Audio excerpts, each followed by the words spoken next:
Histoire le géant qui n'avait pas de cœur dans son corps. Il était une fois un roi qui avait 7 fils et il les aimait tellement qu'il ne pouvait jamais supporter de se passer de tous à la fois, mais il fallait toujours qu'il y en ait un avec lui. Or, lorsqu'il serait grand, 6 devaient partir faire la cour, mais quant au plus jeune, son père le gardait à la maison, et les autres devaient lui ramener une princesse au palais. Le roi donna donc aux 6 hommes les plus beaux vêtements que vous ayez jamais vus, si beaux que la lumière brillait au loin, et chacun avait son cheval, qui coûtait plusieurs centaines de livres, et ils partirent donc. Après avoir visité de nombreux palais et vu de nombreuses princesses, ils arrivèrent enfin chez un roi qui avait 6 filles. Ils n'avaient jamais vu des filles de roi si charmantes, et ils se mirent donc à les courtiser, chacun, et quand ils les eurent pour amantes, ils repartirent chez eux, mais ils oublièrent complètement qu'ils devaient ramener avec eux une amante pour Boots, leur frère, qui restait à la maison, car ils étaient amoureux de leurs propres amants. Mais après avoir parcouru un bon bout de chemin, ils passèrent près d'une colline escarpée, semblable à un mur, où se trouvait la maison du géant, et là le géant sortit, posa ses yeux sur eux et les tourna tous en pierre, prince et princesse et tout. Le roi attendait et attendait ses 6 fils, mais plus il attendait, plus il restait éloigné. Alors il tomba dans de grands ennuis et dit qu'il ne saurait plus jamais ce que c'était que d'être heureux. Et si je ne vous avais pas quitté, dit-il à bas-bouche, je ne vivrai plus, tant je suis triste de la perte de vos frères. Eh bien, mais maintenant, je songe à vous demander la permission de repartir et de les retrouver. C'est ce à quoi je pense, a déclaré Boots. Non. Non. Dit son père. Ce congé, tu n'en obtiendras jamais, car alors tu resterais aussi à l'écart. Mais Moufle y avait jeté son dévolu. Il irait, et il supplia et pria si longtemps que le roi fut obligé de le laisser partir. Or, vous devez savoir que le roi n'avait d'autre cheval à donner à Bottine qu'un vieux jade en panne, car ses 6 autres fils et leur suite avaient emporté tous ses chevaux. Mais Bottine s'en fichait, il sauta sur son triste vieux destrier. Adieu, mon père, dit-il. Je reviendrai, n'ayez crainte, et je ramènerai mes 6 frères avec moi. Et sur ce, il partit.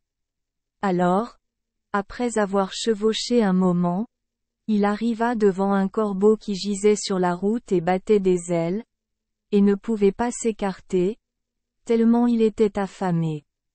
Oh, cher ami, dit le corbeau, donne-moi un peu de nourriture et je t'aiderai encore si tu en as le plus besoin. Je n'ai pas beaucoup de nourriture, dit le prince, et je ne vois pas comment vous pourrez jamais m'aider beaucoup. Mais je peux quand même vous épargner un peu. Je vois que tu le veux.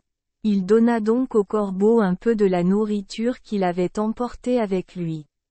Alors qu'il était allé un peu plus loin, il arriva à un ruisseau, et dans le ruisseau gisait un gros saumon, qui s'était retrouvé dans un endroit sec et s'était précipité, et ne pouvait plus rentrer dans l'eau.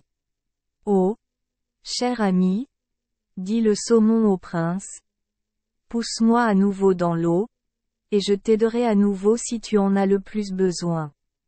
Bien, dit le prince, l'aide que vous me donnerez ne sera pas grande, j'ose le dire, mais c'est dommage que vous restiez là et que vous vous étouffiez.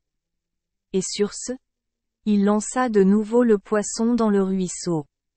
Après cela, il parcourut un très long chemin et il rencontra un loup si affamé qu'il se coucha et rampa sur le ventre le long de la route. Cher ami, laisse-moi ton cheval, dit le loup. J'ai tellement faim que le vent siffle dans mes côtes.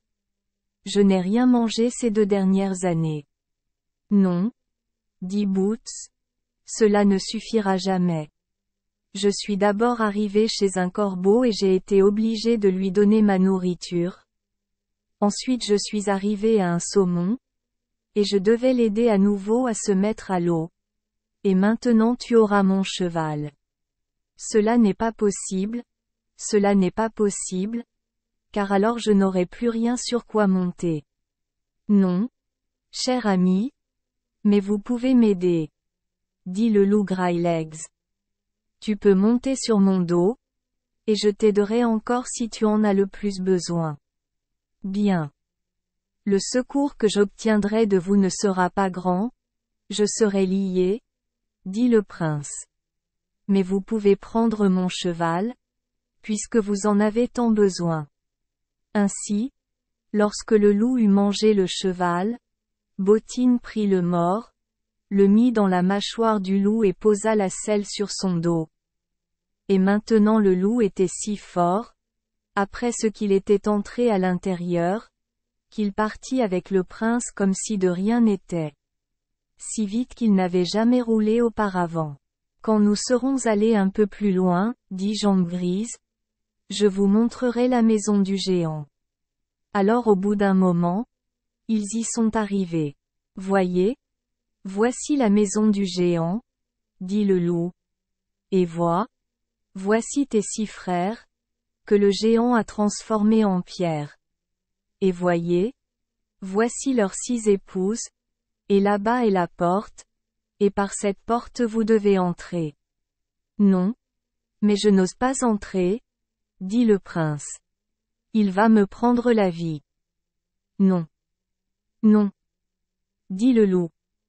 Quand vous entrerez, vous trouverez une princesse, et elle vous dira quoi faire pour mettre fin au géant. Faites seulement attention et faites ce qu'elle vous dit. Bien, les bottes entrèrent, mais, à vrai dire, il avait très peur. Quand il entra, le géant était absent, mais dans l'une des chambres était assise la princesse, comme le loup l'avait dit, et une princesse si charmante que Bottine n'avait jamais encore vue. Oh! Le ciel t'aide. D'où viens-tu? Dit la princesse en le voyant. Ce sera sûrement ta mort. Personne ne peut mettre fin au géant qui vit ici, car il n'a pas de cœur dans son corps. Bien. Bien. Dit Bottine. Mais maintenant que je suis ici, autant essayer ce que je peux faire avec lui. Et je verrai si je ne peux pas libérer mes frères, qui sont restés pétrifiés dehors. Et toi aussi, j'essaierai de te sauver, et c'est ce que je ferai. Eh bien, s'il le faut, il le faut, dit la princesse. Voyons donc si nous ne pouvons pas mettre en place un plan. Glissez-vous simplement sous le lit là-bas. Faites attention et écoutez ce dont lui et moi parlons. Mais, je vous en prie, restez immobile comme une souris. Il se glissa donc sous le lit, et il était à peine parvenu en dessous que le géant arriva. Ah! Rugit le géant. Quelle odeur de sang chrétien il y a dans la maison. Oui. Je le sais, dit la princesse, car une pie volant avec un os d'homme est arrivée et l'a laissé tomber dans la cheminée. J'ai fait tout ce que j'ai pu pour l'enlever, mais tout. Ce qu'on peut faire, c'est que l'odeur ne disparaisse pas si tôt. Le géant n'en dit donc plus rien, et la nuit venue, ils se couchèrent.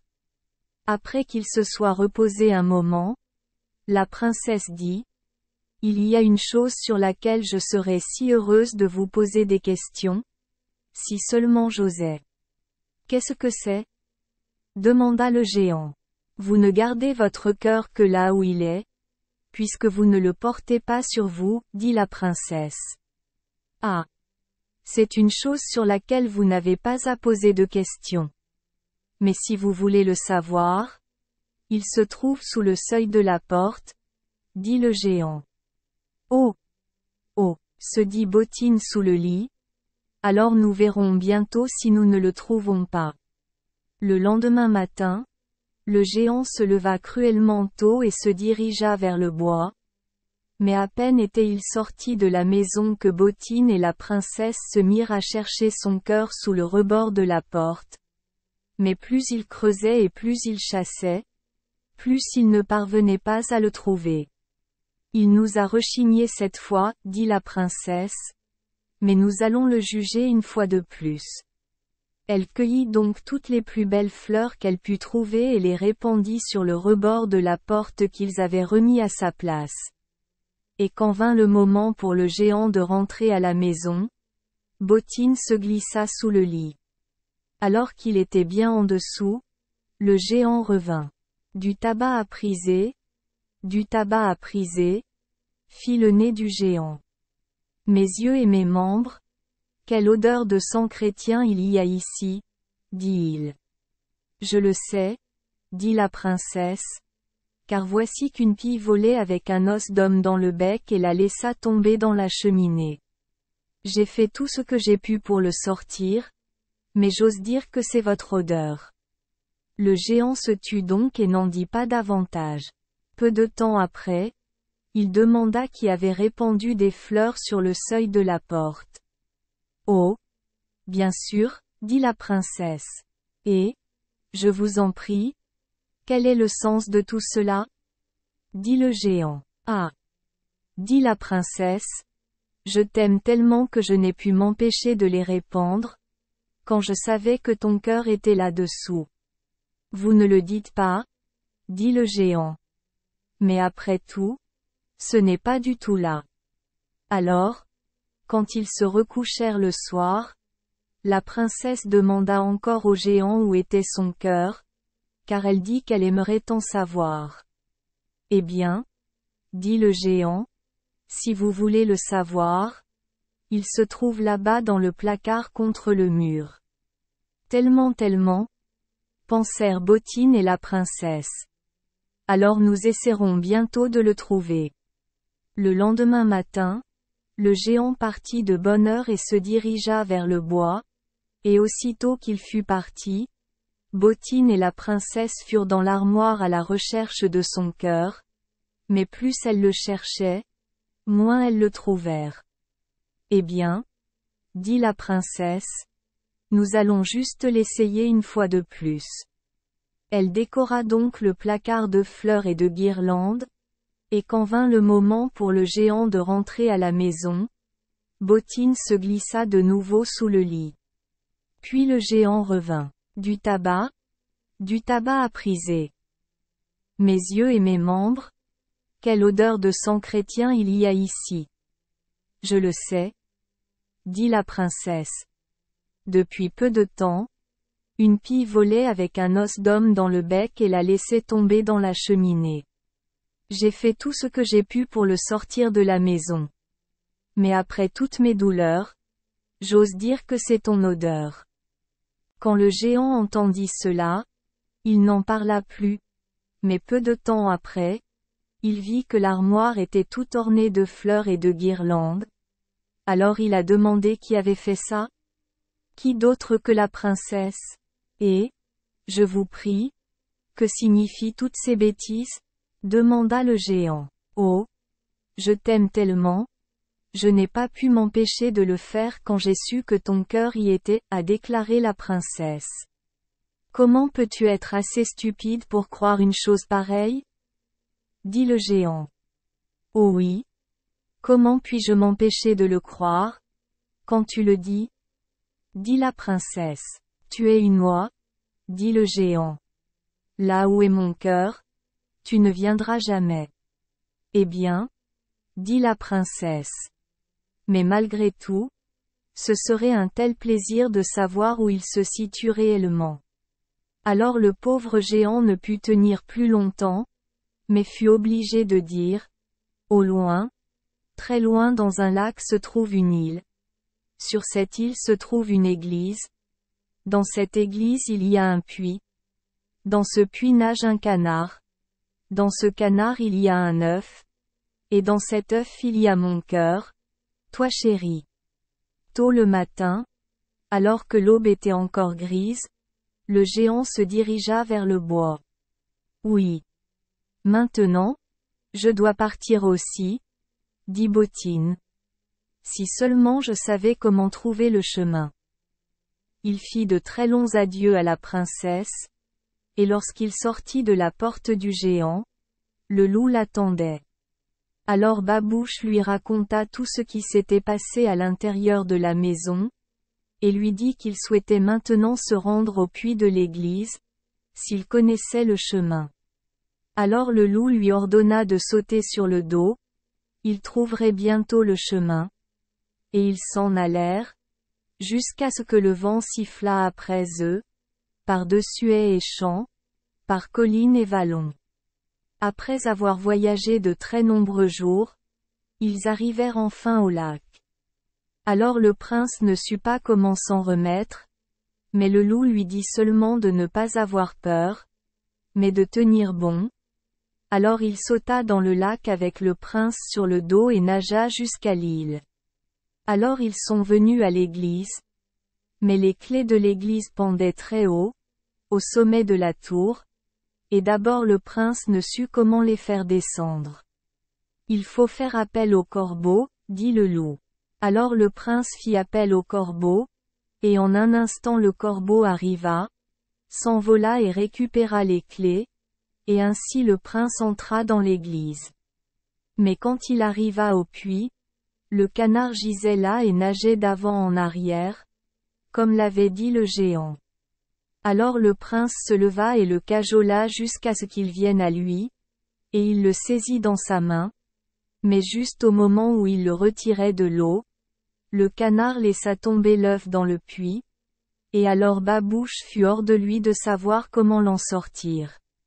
Eh bien, maintenant il faut que tu fasses appel au saumon pour être sûr, dit le loup, et le fils du roi fit venir le saumon, et le saumon vint chercher l'œuf au fond du puits.